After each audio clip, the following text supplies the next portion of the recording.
Hello, guys. Anybody around here?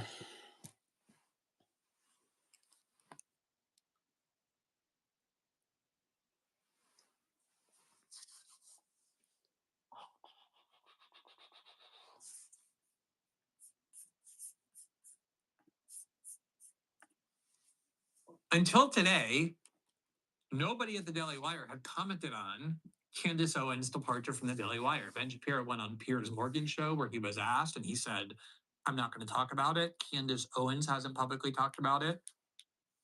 I've done some reporting on it. I've spoken to people who are familiar with what happened, very familiar firsthand. I've seen some things, so that's why I feel comfortable saying what I'm saying about what actually happened.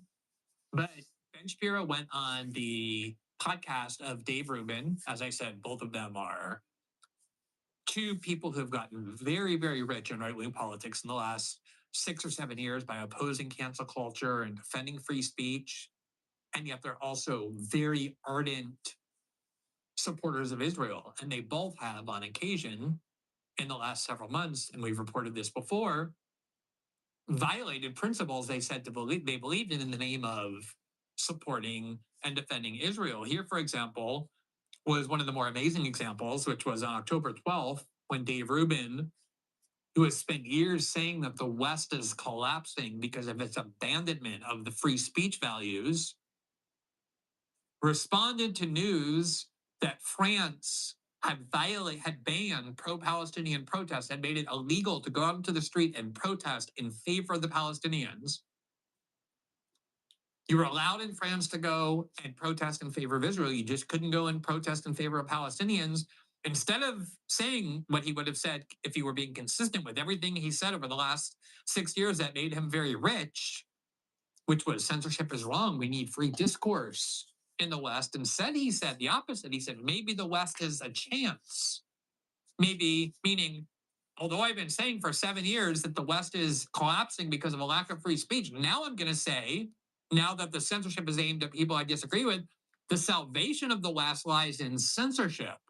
A complete abandonment of his principles and defense of This is double standard. is so passionately devoted. I invited Dave Rubin on my show about my criticism of that statement. He had several reasons why he couldn't come on and just has never made it on. Now, Ben Shapiro did something quite similar. The military intelligence company, the contractor Palantir, announced on December 5th, and Palantir's CEO is a fanatical Israel supporter, that they were setting aside 180 jobs solely for Jewish students who believe that they are being targeted or feeling uncomfortable by anti-Semitism on college campuses. These are jobs not available to Muslims, not available to any other religion, to Christians, only to Jews.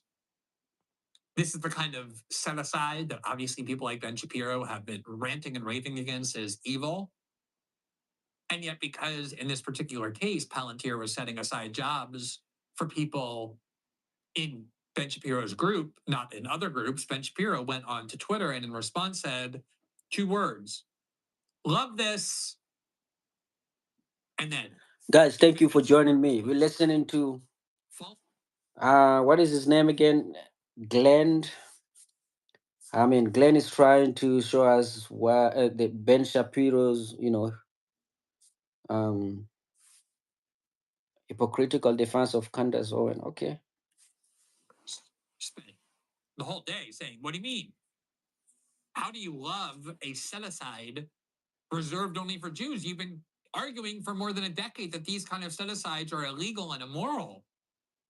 And then Ben Shapiro had to go back. Yeah, the affirmative action things.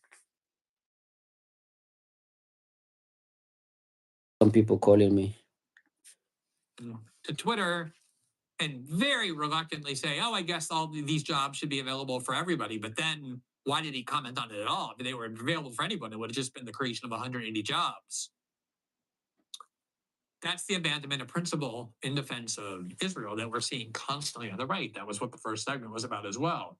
So these two got together, and Dave Rubin questioned Ben Shapiro and tried to extract an answer about why it is that Candace Owens no longer works at the Daily Wire. And Ben Shapiro ended up saying some very interesting things in explaining why that was justified.